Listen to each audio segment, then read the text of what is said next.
que existe es un ambiente feminisigénico, dice la escritora mexicana Lidiet Carrión, y hoy conversamos con ella.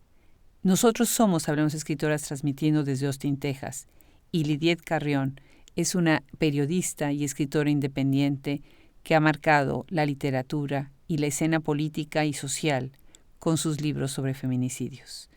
La recibimos en Hablemos Escritoras, que se produce desde Austin, Texas, para hacer visible la obra de escritoras, críticas, traductoras, periodistas, editoras y las editoriales que las publican. Yo soy Adriana Pacheco.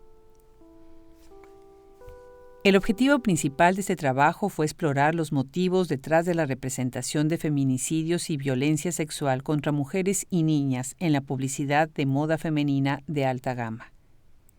Encontré que al menos en Occidente la violencia feminicida juega un papel importante en la ecología simbólica. Este tipo de violencia, como han señalado diversas autoras, forma parte de una amenaza constante, con miras a una disciplina, a un sometimiento. Así inicia la conclusión del libro Feminicidio mítico, del crimen al producto cultural, imágenes, narrativas, moda y consumo de la violencia, de la escritora mexicana Lidiet Carrión. Lidiet Carrión, como periodista y escritora independiente, centra su trabajo en la violencia de género, los feminicidios y los derechos humanos, con un enfoque que combina el periodismo narrativo y la literatura. Esta entrevista es poderosísima y urgente, y queremos hacer un reconocimiento a su trabajo y a la valentía y compromiso que las periodistas como Lidiet Carrión hacen por los derechos humanos y por las mujeres. En esto de la literatura, en el campo de la literatura y en la abundante producción de libros que hay, acabo de regresar de la FIL de Guadalajara, que feria más espectacular, ves tantos libros y piensas en que hay muchos libros que no quisieras leer, que no quisieras que alguien los hubiera escrito, empezando por ahí, pero que la verdad es que necesitamos leerlos y necesitamos leerlos precisamente de voces que vienen de una mirada profunda, de una mirada asertiva, sin compromisos, sin bias, como se diría en inglés. Y yo ya tenía mucho tiempo de haber escuchado pues sobre toda esta investigación que está haciendo Lidiet Carrión, pero hace un año que me dio su libro, me dio muchísimo gusto que se acercara a mí para platicarme sobre este proyecto, porque La Fosa de Agua es un libro que necesitaba yo leer, definitivamente. Y ahora viene Lidiet Carrión a este micrófono con otro libro, así que es la maravillosa oportunidad para ponerlos a los dos en conversación.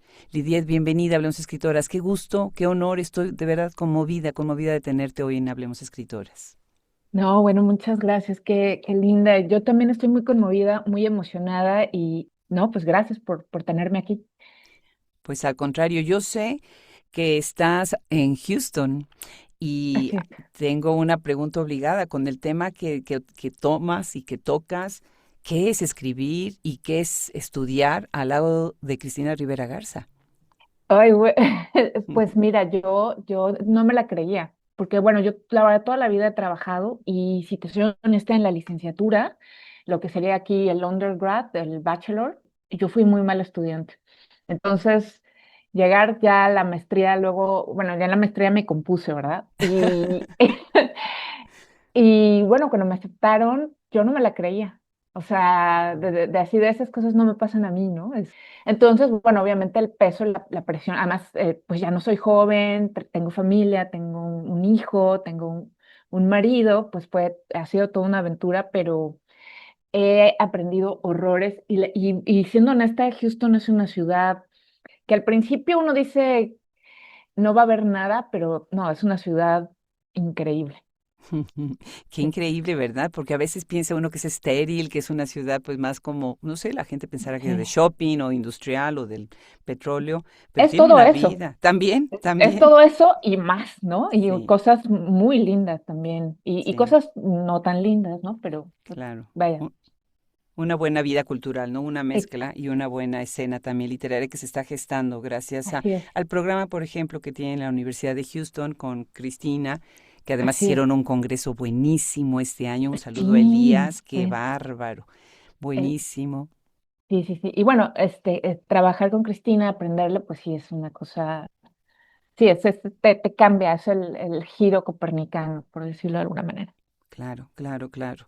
Tú eres mexicana. ¿En dónde naciste, Lidiet? ¿Y cómo es, de dónde viene tu formación? Vienes del periodismo, pero ¿en dónde estudiaste? Ajá, yo soy chilanga, nací en Ciudad de México, pero mis raíces son veracruzanas y viví allá por temporada. Y soy Puma, soy de la UNAM, entré desde el CCH, soy hija de la educación pública gratuita de calidad. Estuve en CCH Sur, luego en la Facultad de Ciencias Políticas y Sociales, ahí hice mi licenciatura y mi maestría, pero la mayor parte de mi vida me he dedicado más bien al periodismo. Claro, claro. ¿Y Sí. ejercías el periodismo en México antes de mudarte a Houston? Sí, claro, yo básicamente empecé a ejercer periodismo desde, híjole, ya ni quiero decir, pero no sé, 15, 20 años de periodismo en diarios. Me formé, estuve en revistas, luego estuve en diario, me formé sobre todo en Diario Milenio, hay que decirlo. Mm. Después hice mucho freelance, estuve en investigaciones especiales en el Universal, en el Universal Gráfico, que es un tabloide muy masculino, muy de nota roja. Estuve colaborando en Gato Pardo, en Cosecha Roja, que es una iniciativa, una red muy interesante de periodistas judiciales de América Latina. Mm. Y bueno, mi casa es Pie de Página, de la red de periodistas de a pie. Ahí sigo colaborando, soy cooperativista y soy editora hasta la fecha. Claro, tenemos que platicar de Pie de Página, es un proyecto enorme que está Enorme. involucrada Marcela Turati y además es Ujú. una propuesta muy interesante desde donde la gente, caminando a pie, ¿verdad? Con su celular puede hacer Sí. periodismo, ¿no? Turati es fundadora, pero ya no está ahí, aunque Ya no. ya no está. Ella después se fue a fundar otros, Quinto Elemento Lab, que es un proyecto precioso también, y el proyecto de dónde van los desaparecidos. Pero digo, Mm. obviamente seguimos en contacto. Es una persona que de alguna forma ha sido mi maestra y vaya, ¿no? O sea, pero ya en pie de página ya no se encuentra. Sí, Ah, claro. Es una entrevista que tenemos pendiente y mira que he estado con sí. ella a punto y todo y por algo no se ha hecho. Pues algo que yo quisiera reconocerte primero es la valentía y el coraje de hacer una investigación como la que estás haciendo. Muchísimas gracias. Creo que nosotras y nosotros debemos de decir que el valor que ustedes tienen como periodistas es a veces no muy reconocido y tenemos que darles las gracias de que sí lo tengan, ¿no? Por otro lado, siento que una de las grandes aportaciones que haces, además de los, obviamente, de la investigación y de encontrar otros factores que están alrededor de esta epidemia tan terrible que son los feminicidios, yo creo que lo que tú haces es que nos proporcionas un vocabulario. Nos estás dando también las herramientas para poder hablar, que a veces falta tanto, ¿no? Y una de las cosas que me llamó la atención es este término que tú acuñas, que tú propones, y vamos a ver si lo digo bien, ambiente feminicigénico. Y algo que me parece que es esto, es verdaderamente lo que tú estás diciendo, es un ambiente, no es un fenómeno, es un ambiente. Explícanos más a qué te refieres con esto. Sí, sí, gracias por la pregunta. Bueno, esa es mi propuesta, llamémosle conceptual. Yo tomo prestado un concepto que utilizan desde la medicina, digo, sobre todo de epidemia, perdón, y también lo voy a decir mal, del ambiente obesogénico. Esto es, por ejemplo, en ciertas zonas, ¿no? La disposición de la posibilidad, la facilidad para adquirir comida chatarra es tal y al mismo tiempo no hay posibilidad de adquirir, ya sea por precio, por distancia también, ¿no? Y por tiempo también, por ejemplo, para preparar alimentación saludable. Entonces, los epidemiólogos hablan de un ambiente obesogénico en el cual es muy proclive, perdón, que las familias tiendan a la obesidad, al sobrepeso, ¿no? A una alimentación muy poco saludable a partir de comida altamente procesada porque no están las condiciones necesarias. Entonces, yo tomo prestado como esta idea y yo propongo y esto no es solo a nivel mexicano, si bien en México hay una crisis de violencia contra las mujeres, o sea, esto es real, ¿no? Y violencia también contra los LGTBQ, ¿no? Existen transfeminicidios, o sea, es todo un panorama. Pero aquí lo que propongo es que hay un ambiente cultural que no es solo mexicano, sino es a nivel occidente, en donde estamos todo el tiempo consumiendo historias símbolos, imágenes, narrativas del feminicidio que hace muy difícil que podamos consumir otra cosa. Y esto, obviamente, inclusive en lugares, o por ejemplo, en territorios donde no necesariamente los feminicidios son tan prevalentes como puede ocurrir en ciertas zonas de México. Y que es una narrativa que de alguna forma está dando, está ordenando el espacio público y los roles de género. Claro, claro, increíble. Ujú.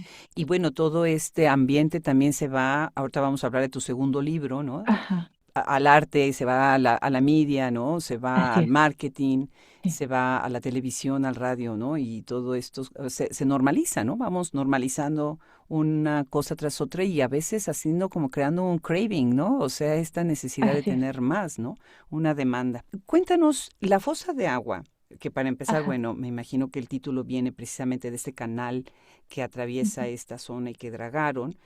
Es muy interesante que lo encontré, que yo no sabía que había ganado, en ese momento no me había dado cuenta de que había ganado este premio de Género y Justicia en la Suprema Corte, pero entré a la página de la Suprema Corte de Justicia y ahí está la referencia al libro, ¿no? Eso me parece muy relevante. Cuéntanos también de esta recepción, o sea, el libro surge de tu investigación, Sí. pero después empieza a trascender, a convertirse como en un manual, ¿no? Sí, nada más una precisión. El premio de Género y Justicia me lo gané muchos años antes. En realidad me lo gané por una Mm, crónica muy dolorosa sobre el feminicidio infantil de mm, una pequeña en otra región. Esa crónica se puede encontrar precisamente en Cosecha Roja. La publiqué ahí en ese lugar. Pero yo creo que la Suprema Corte de Justicia sí ha retomado. El libro sí tuvo una recepción, me parece muy favorable. Inclusive se editó en 2023 otra vez, una segunda edición, en donde agregué cosas que en su momento no pude publicar por temor por seguridad de otras personas, ¿no? claro. Y también agregué algunas cosas sobre la captura y una entrevista que realicé a un feminicida serial. Tuvo muy buena recepción y se ha utilizado mucho sobre todo porque lo que yo entiendo, por ejemplo, cuando lo he presentado con gente que está en el sistema judicial, les ayuda mucho a entender como las fallas del sistema judicial, que bueno, que siguen presentes, no ha cambiado mucho, ¿no? O la procuración de justicia o la investigación judicial, la investigación que se hace, ha sido muy útil para mostrar en dónde se van deteniendo las investigaciones y también lo vinculado que está el tema de los feminicidios y la violencia contra las mujeres en este tipo de territorios con la delincuencia organizada, ¿no? Entonces creo que eso ha servido y la intersección con un ambiente muy misógino, con una cultura machista, o sea, hay que decirlo, ¿no? Y con una serie de taras que venimos arrastrando en nuestro territorio, ¿no? Claro. Cuéntanos un poco más sobre estos Ujú. 10 casos que estás Sí, tú cubriendo, que todos son más o menos en el mismo lapso de edades entre los 13 y los 19, con sí. excepción de uno, ¿verdad? Sí, así es. Pues mira, yo lo que hice fue una investigación en la que había datos. Yo en aquel momento estaba trabajando justo bueno, estaba freelanceando en realidad, y uno de mis freelance era justo en el Universal Gráfico y retomaban cosas para el portal del Universal. Me habían dado una directora, fíjate, una directora de ese periódico, era la única directora, junto con la de la jornada, directoras mujeres de periódicos en la Increíble. Ciudad de México. Sí. Y ella dice, pues está este modelo de negocios, que hasta cuenta que sería como el USA Today, no sé, ¿no? Estoy tratando de, vaya, con nota roja, con cosas muy explícitas, muy machistas de alguna forma, pero ella lo que quería hacer es, bueno, tenemos este modelo de negocios, pues lo vamos a transformar. Y va dirigido hasta la fecha a los sectores urbano populares, es decir, población de clase trabajadora, sin suficiente acceso a la cultura o a la educación. Entonces, a ella le interesaba, por ejemplo, aumentar, y esto me parece muy interesante, cómo podemos utilizar de repente el periodismo, inclusive aquel periodismo que de alguna forma es muy estigmatizado y con razón es estigmatizado, pero que no va dirigido a lo que llamamos el círculo rojo. No sé si en Estados Unidos se usa esto del círculo rojo, pero bueno, o sea, entonces ella aumentó, por ejemplo, las páginas de salud, páginas de educación, cosas muy interesantes y dijo, necesitamos una colaboración semanal de Ujú. violencia de género y me la encargó. Entonces, a mí que siempre me ha interesado como justo este tipo de cosas de dirigirme a poblaciones que están como olvidadas o marginadas de ciertos temas, Ujú. pues agarré eso, estuve 6 años y medio, fue muy pesado, muy difícil, muy doloroso, Y ahí, bueno, obviamente me topé casos de todo tipo, ¿no? Y bueno, en el caso concreto de la fosa de agua, había datos importantes de que los casos estaban relacionados entre sí, algunos de ellos al menos, ¿no? Mm. Pero nunca fueron investigados de esa manera, sino hasta muchos años después, y lo que trato de ahí es reconstruir en dónde falló. Entonces son casos vinculados a la delincuencia organizada, por lo menos una parte de ellos, ¿no? Claro. Y esta cuestión de iniciación, como de ritos de iniciación también, que en la delincuencia y estos grupos suceden. Eso, por ejemplo, lo platica mucho Rita Segato en el Sí. caso de los homicidios en Ciudad Juárez. No sé si la palabra sean ritos de iniciación, pero sí creo, o sea, sí, sí estoy convencida. Y fíjate quién lo narró muy bien hace muchos años, hace, no sé si ya casi 2 siglos, Dostoyevsky en Demonios, si mal no recuerdo, Mm. cómo el cometer un crimen conjunto con otra persona te vincula a esa otra persona. Entonces, sí, sí hay esta cuestión de que al momento de cometer crímenes colectivos, se genera un pacto muy intenso. Y en este caso, el crimen es hacia el cuerpo, pues, de niñas y adolescentes, ¿no? Claro, claro, me encanta que tomas esta referencia, que es además tan válida, ¿no? El Ujú, prólogo de este segundo libro, bueno, ahorita entras tú en un diálogo muy interesante por el prólogo con Gabriela Jáuregui. ujú, Y ahorita estoy pensando en su prólogo, ella hace además una enumeración muy buena, léanse el prólogo, vale muchísimo la pena, ese ya es el prólogo del siguiente libro, que es Feminicidio Mítico, ahorita hablaremos de él. ujú. Pero bueno, nada más atinado que haberla escogido a ella para escribir este libro, perdón, este prólogo. Y los comentarios que ella hace, pues viene también de lo mucho que ha trabajado ella para buscar voces alternativas que hablan de temas Ujú. que son relevantes, ¿no? Me parece que ahí es importante. Cuéntanos un poco acerca de esta comunidad que también se ha creado alrededor de estos dos libros, porque bueno, tú vienes además de una generación de escritoras y de periodistas brillantes que de alguna manera están en comunicación, ¿verdad? Sí, sí, o al menos en diálogos, ¿no? De acuerdo.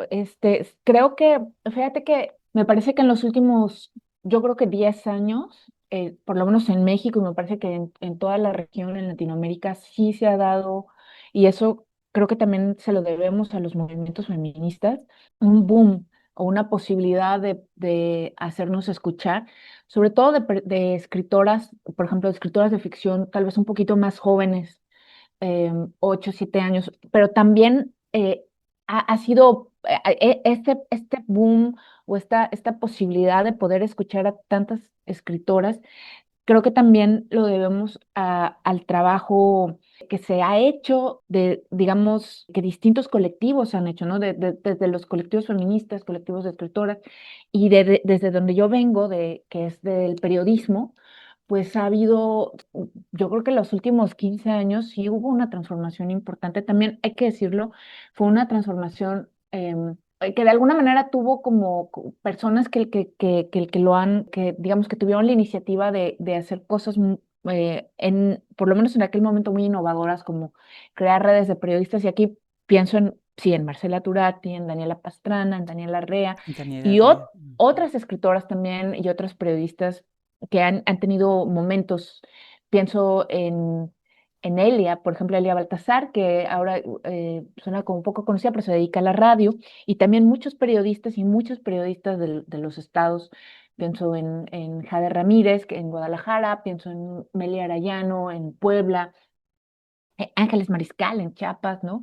Que hubo un esfuerzo también de renovar, mejorar, subir el nivel del periodismo. Organizamos pues muchos encuentros, muchas redes, mucha capacitación, pero todo esto también iba de la mano de tratar de entender y de cubrir pues todo lo que tuvo que ver o todo lo que tiene que ver hasta la fecha con lo que primero empezó como la mal llamada guerra contra el narcotráfico y después se convirtió en una crisis de violencia que hasta la fecha no ha bajado, ¿no? Entonces, fue digamos, de ahí yo vengo y provengo también, ahora sí que de la mano de mis compañeras y compañeros también, ¿no? Porque también, obviamente, había colegas periodistas varones, ¿no? Claro, claro. Pues de la mano, aprendiendo sobre la marcha a cubrir y a narrar estas historias de una forma distinta, de una mejor manera. Y tratar de explicar algo pues, que estábamos viendo ahí enfrente de nosotros, ¿no? Claro.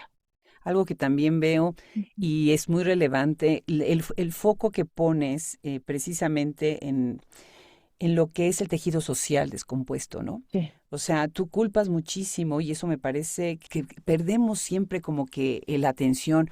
Los feminicidios y los feminicidas habitan un espacio, ¿no? O sea, Ujú, están ahí en una sociedad y esa sociedad está ubicada en un cierto espacio geográfico, ujú, urbano o ujú, también rural, ¿no? ujú, Y algo que haces con Ecatepec es que recuperas también esta idea de decir las condiciones de vida que tiene la gente en la zona, ¿no? ujú. Esa desesperanza, esa desolación, esa falta de, inclusive de valorarse a sí mismos, ¿no? Como tú dices, has dicho muchas veces, pues es que sienten que no valen nada, ¿no? Que no valen la atención de las autoridades, la atención inclusive de tener unos buenos servicios. Platícanos un poco acerca de esto, de cómo el tejido social está tan relacionado, la descomposición del tejido social está Ujú. tan relacionado con el deterioro también del espacio público. No, esta parte es muy importante. Ahí trato de narrar en el libro, de poner esta vinculación. Por ejemplo, algunos de los casos que ocurrieron en pueblos como, ahorita estoy pensando en Chiconautla, ¿no? Todo Mm, el mundo me decía, es que era pueblo quieto. Bueno, en México decimos pueblo quieto, pues nos referimos a que pues, es un pueblo en donde no pasa nada, ¿no? De lo que te puedes quejar es que sea aburrido, que, ¿no? O sea, sí. pero cuando empiezan estos procesos de urbanización salvaje, que también podemos ver en Estados Unidos, me parece, ¿no? Donde no hay políticas públicas que estén privilegiando el bienestar de las personas y tiene que ver mucho con la economía, con una economía, pues, hay que decirlo, neoliberal, en donde lo más importante es el profit, ¿no? Sí.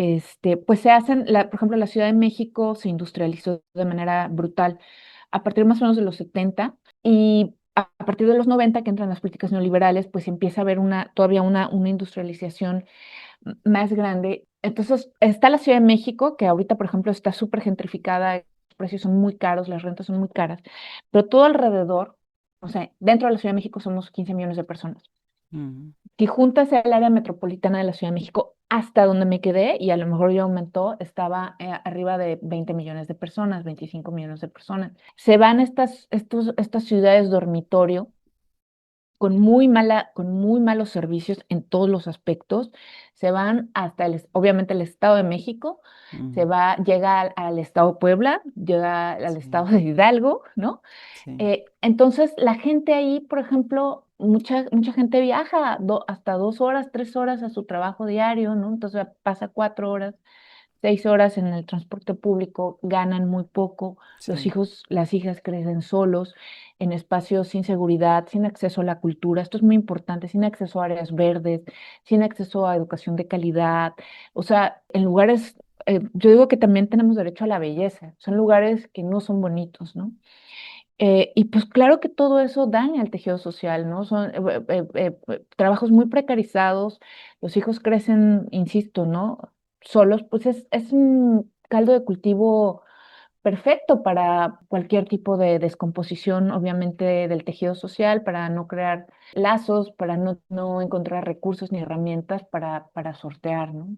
claro, claro. Y otro ambiente en donde también está creciendo pues todos estos chicos, pues en Ujú. madres que tienen que, padres también, dobles turnos, ¿no? Están Exacto, solos, pero también ellos cuando regresan, o sea, todo el día estuvieron solos, pero cuando regresan los padres también tienen que cargar con su propia vida, ¿no? Y con su propia humanidad claro. y con sus propias pues, problemáticas, ¿no? Y precisamente me gustaría que platicaras acerca de cómo, qué es lo que descubres en el libro, que me parece muy relevante, la relación también entre los padres y las autoridades a la hora de que ellos son los que después terminan aportando más las pruebas, ¿no? Y por otro lado, también ese Ujú, sentimiento de vergüenza que tienen ujú, algunas madres cuando pues llegan al Ministerio Público y le dicen, bueno, pues es que su hija andaba de Cusca, ¿no? O ujú. comentarios completamente fuera de lugar en donde los mismos padres entran en un conflicto, ¿no? Y además también todo lo que sucede, fascinante, cómo describes pues los compañeritos, ¿no? Las compañeritas, las amigas, donde también las niñas empiezan a sentirse, bueno, nosotros también somos entonces, pues desechables, ¿no? Lo Así que es. le pasó a ella nos puede pasar a nosotras. Y es Así es. interesante cómo se extiende este manto a toda la familia, empobrece a la familia, súper relevante la manera en la que Ujú, abordas cómo se empobrece la familia, porque la búsqueda de un ser desaparecido, de ujú. un ser querido desaparecido, cuesta caro, ¿no? Así es. Mira, ahorita que quiero retomarlo, esto que mencionaste, bueno, mencionaste muchos temas que todos sí y es muy doloroso. Esta parte del mensaje que va a las otras niñas, ¿no? Claro, una niña que está en Ecatepec, que está en Tecámac o que está en Chimalhuacán, una niña maquiladora en Ciudad Juárez, claro que recibe el mensaje, y aquí es cuando hablo del ambiente feminicigénico que va ordenando el espacio público. Sí, claro que recibe el mensaje de, o sea, si tú naciste aquí, si te ves de tal forma, o sea, claro que eres vulnerable para esto, ¿no?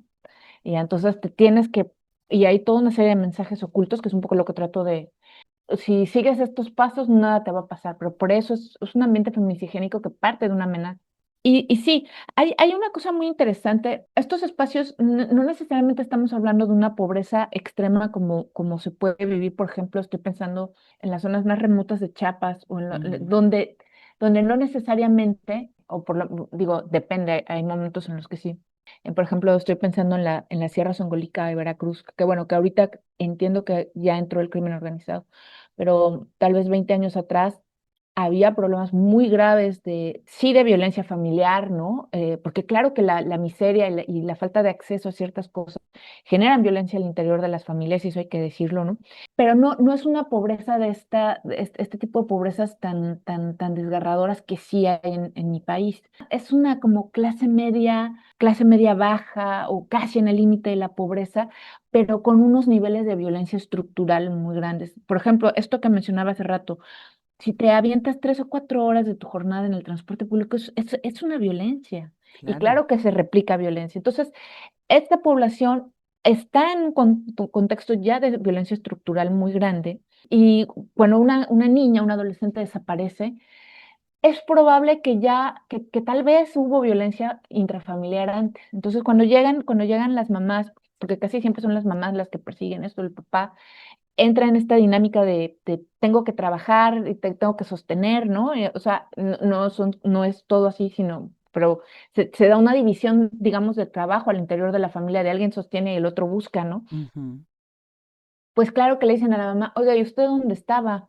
Es que sí. ¿para qué la deja sola? O sea, todas estas taras sí misóginas, sí machistas pues es que la mamá la tenía que cuidar. Y una idea que me hizo ver Martín Pérez, que es miembro de la Organización para los Derechos de la Infancia, que se considera a la infancia, y aquí incluyo infancia, niños, adolescentes, niñas, niños, adolescentes, como propiedad privada de los papás y no como seres con derechos plenos por sí mismos, ¿no? Mm, Entonces, a ver, si una adolescente o una niña está desaparecida, puede ser sujeto de un crimen, no es problema de la mamá, o sea, necesariamente. O sea, o sea, persona menor de edad es una persona y se tendrían que hacer valer sus derechos, ¿no? Solo culpar a claro, la mamá. claro. Pero eso culturalmente no se entiende, o sea, se sigue viendo a los hijos como una extensión de los padres y, por supuesto, responsabilidad de la madre, ¿no?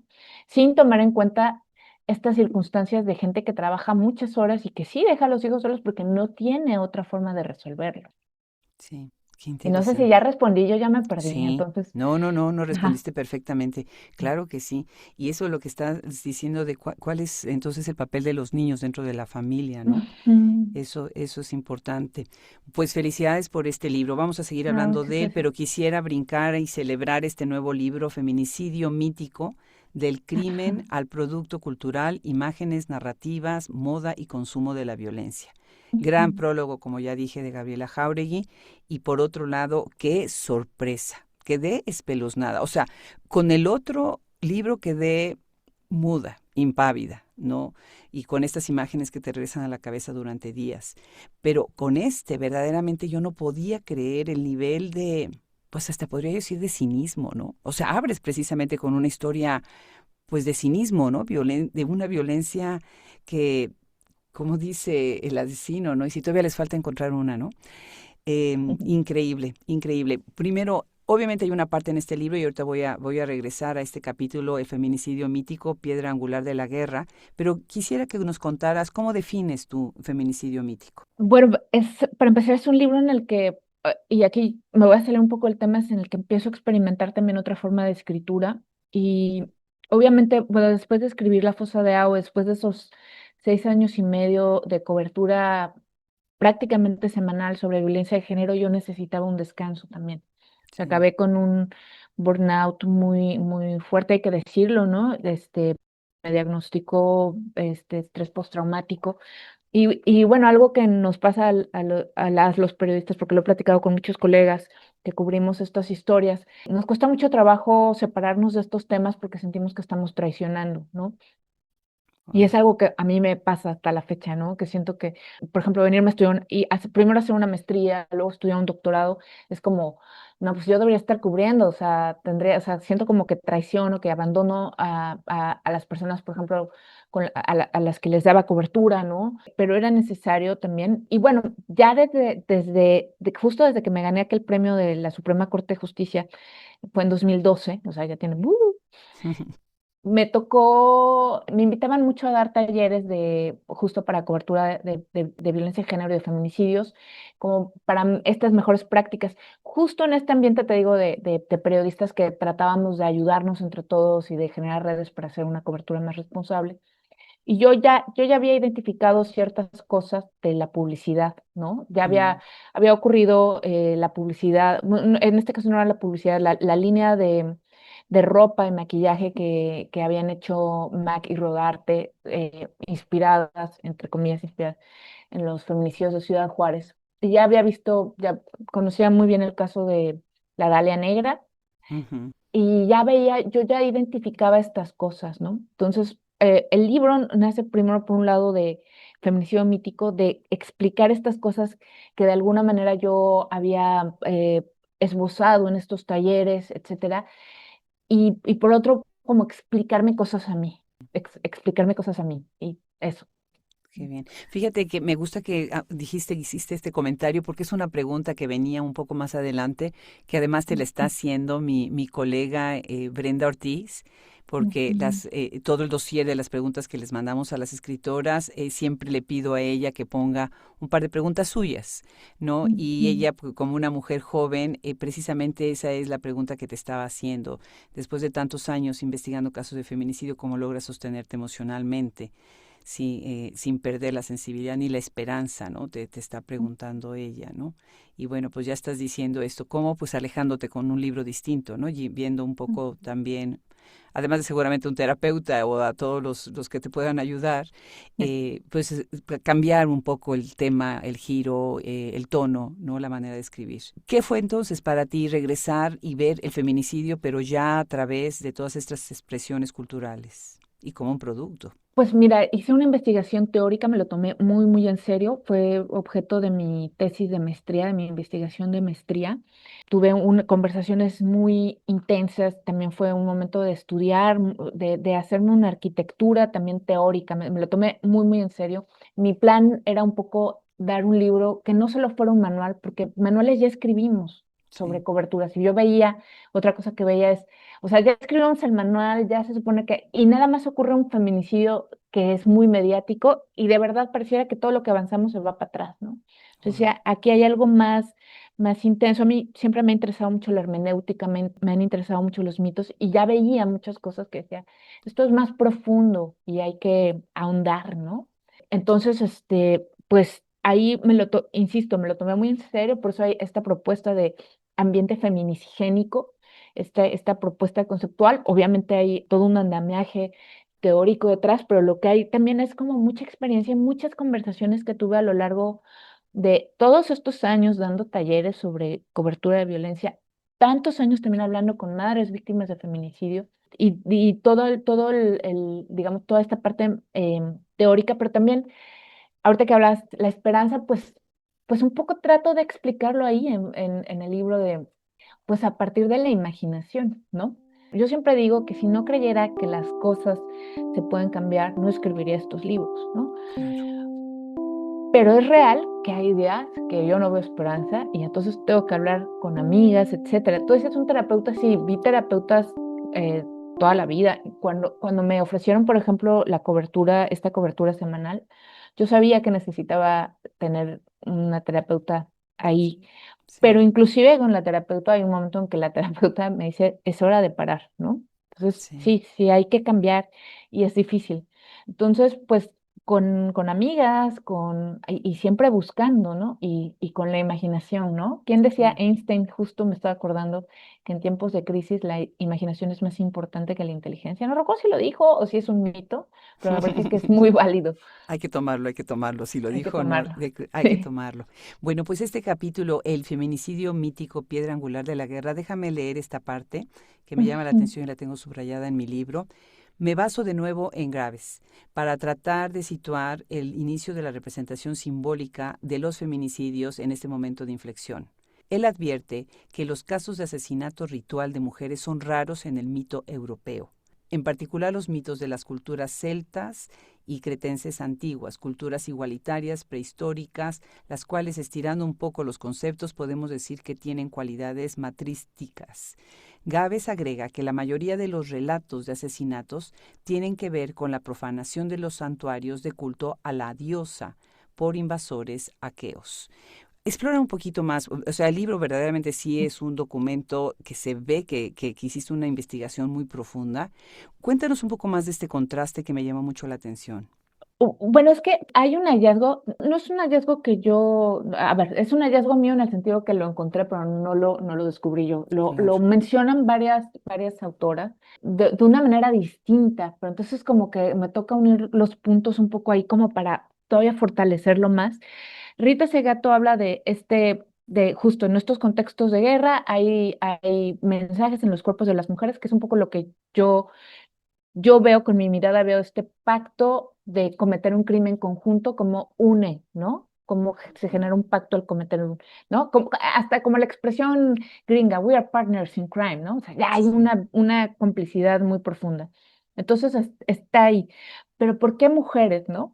Jules Falquet, que es una socióloga francesa, habla de cómo, por ejemplo, en el ejército a los hombres se les da mucho maltrato, por eso finalmente una nahuatada, porque saben que ellos infringir ese trato a otros posteriormente y muchísimo a las mujeres, ¿no? Entonces Ujú, ahí de nuevo otra vez, para preparar a hombres para la guerra, para ser crueles, de repente pareciera que está digamos que la primera cosa a violentar, a romper es a una mujer, ¿no? Entonces ujú. en la Biblia está la hija de Jefté o de Jefté, ¿no? Sí, sí, sí, Él claro. para ganar una guerra tiene que sacrificar a su hija. Lo mismo ocurre en las tragedias griegas, ¿no? Con Ifigenia, Ujú, ¿no? Para ganar esta guerra tienes que matar a tu hija. Y este mito por Europa durante muchos años, ¿no? Lo mismo ocurre con la Koyorshowski. Rita Segato encuentra algo similar acá. Jules Fasquet encuentra algo similar acá. Y entonces, pues sí pareciera que para convencer a una población masculina de tener una cultura de guerra, hay algo que tiene que ver con el feminicidio. ujú. Eso es algo que me encuentro, que no era lo que estaba buscando, pero que me parece que habría que explorar por ahí. Claro, claro. Muy interesante, pues dejas abierto ahí para otros que siguen el tema, que por ahí se pueden ir también, ¿no? Se nos está acabando el tiempo y necesito hacerte una pregunta que a mí me tiene verdaderamente consternada.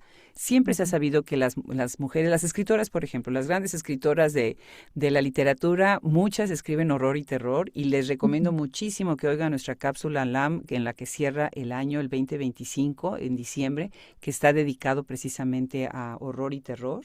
Es una verdadera cátedra lo que nos están dando, pero además también esta fascinación de las mujeres por ver estos programas o por seguir todo Ujú, lo que es la cuestión de asesinatos seriales y demás, ¿no?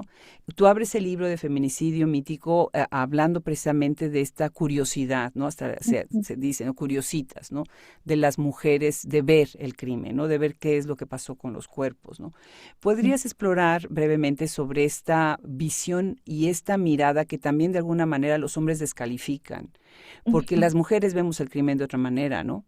Sí, claro, porque nos interpela. justo por este ambiente feminicigénico que nos está diciendo todo el tiempo que podemos ser, nos lo dice, y además es real, ¿no? O sea que, si bien, digo, aquí es donde veo cómo está el ambiente feminicigénico y hablo en una cuestión cultural. Es real que todavía en algunas regiones no es así, pero en términos generales, por cada, no sé, 100,000 homicidios, ponte en un lugar donde no hay una crisis de violencia, el mayor porcentaje efectivamente de estos homicidios serían contra varones, ¿no? Y un porcentaje menor contra mujeres.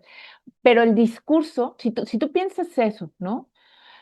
Y tú ves luego la oferta cultural, los crímenes de tipo, llamémosle sexual y de cuestiones íntimas, la oferta cultural es muchísimo mayor.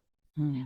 Entonces, ahí es donde veo que hay como un discurso en donde, pues de alguna forma, o sea, hay un ambiente feminisgénico, no te puedes abstraer de escuchar historias terribles que le ocurren a otras mujeres. Y además de que es real que existe ese peligro. Entonces, por supuesto, hay una atención, una mirada femenina que le interesa. Esto lo han documentado sobre todo investigadoras estadounidenses. El caso mexicano es menos explorado. Ahí apunto algunas cosas, algunos datos que me encontré, ¿no? El caso, por ejemplo, de los podcasts, que se vuelve a repetir, que hay una prevalencia de escucha femenina, pero que también ha sido esta escucha y este interés efectivamente suele ser descalificado por la mirada masculina, ¿no? En la realidad es que la cultura, los productos culturales, tienen muchos productos culturales que exploran o que escenifican la violencia, o que la reifican, etcétera. Y hay una, llamémosle división por géneros. Los hombres sí también ven violencia, pero ven una violencia que tiene que ver de nuevo con la guerra, ¿no? O sea, ya hay una educación, una pedagogía. Y la Sí, pedagogía, digamos, por este propio temor que sentimos, pues obviamente es este tipo de crímenes, ¿no? claro, claro. Ajá. El libro es magnífico, o sea, Muchas gracias. muchísimos capítulos. Cacería de brujas, el primer ginococidio. Qué barbaridad. Hoy el día la lengua no me sigue a la cabeza. No pasa nada. Bueno, una de las cosas que también estoy viendo son las imágenes que pones, ¿no? En el libro Sí, es muy relevante cómo nosotros estamos viendo que te venden zapatos, que te venden sí. perfumes, ¿no? Que te venden ropa. Y lo que se está viendo es un acto de violencia, ¿no? Ujú. Es un asesinato inclusive, ¿no? Un feminicidio. Y en otros es pues simplemente este street harassment que sufrimos las mujeres, ¿no? En todos los aspectos, ¿no? El libro verdaderamente una joya, felicidades. Y bueno, pues necesito mover la conversación a un tema más suave. Tengo tres preguntas muy breves, con tres respuestas muy breves, y me encanta hacértelas porque así a bote pronto me tienes que decir en una oración la respuesta de estas tres preguntas. ¿Te parece bien, Lidiet? Sí, claro. Bueno, ¿cuál es la cosa más extraña que haces mientras estás escribiendo, Lidiet? Creo que es que como mucho y odio eso, pero como mucho. Genial, genial. ¿Cuál fue el primer consejo que te dieron cuando estabas considerando volverte escritora? Que, bueno, va a sonar así que el 10% de talento y 90% de talacha, pero me lo dijeron de forma más grosera. Sí, Me encanta, me sí. encanta. Lidiet, piensas en tu lector cuando estás escribiendo. Sí, Está presente ahí. sí, Me parece, sí. sí, No sé si increíble. lo logro, pero sí pienso. Lo Sí, ves, sí va claro que dirigido a sí. alguien. Si no, pues sería mi diario. Claro, exacto.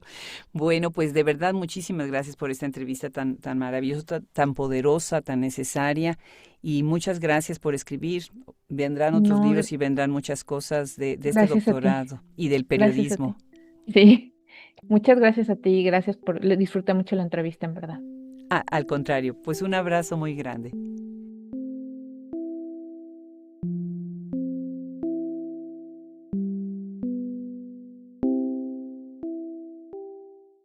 Una vez más, muchas gracias a Lidiet Carrión por esta gran conversación.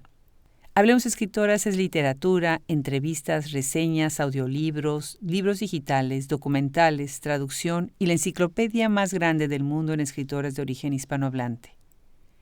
La producción de Hablemos Escritoras es por Adriana Pacheco y Andrea Macías. Edición de audio y masterización por Cristian Josefi.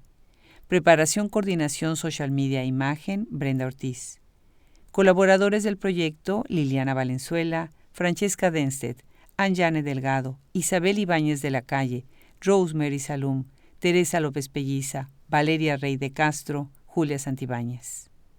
Nuestra mesa crítica LAM, Gabriela Polit, Gisela Cosac, Lorena Amaro, Marta Batis, Mónica Velázquez, Mónica Surmuk. Traductoras, Alice Banks y Andrea Macías. Artista residente, Mitana Boykova Josefi. La increíble imagen de Hablemos Escritoras es gracias a Enigma Diseño y nuestra poderosísima plataforma Anasolab. Todos los derechos reservados 2026.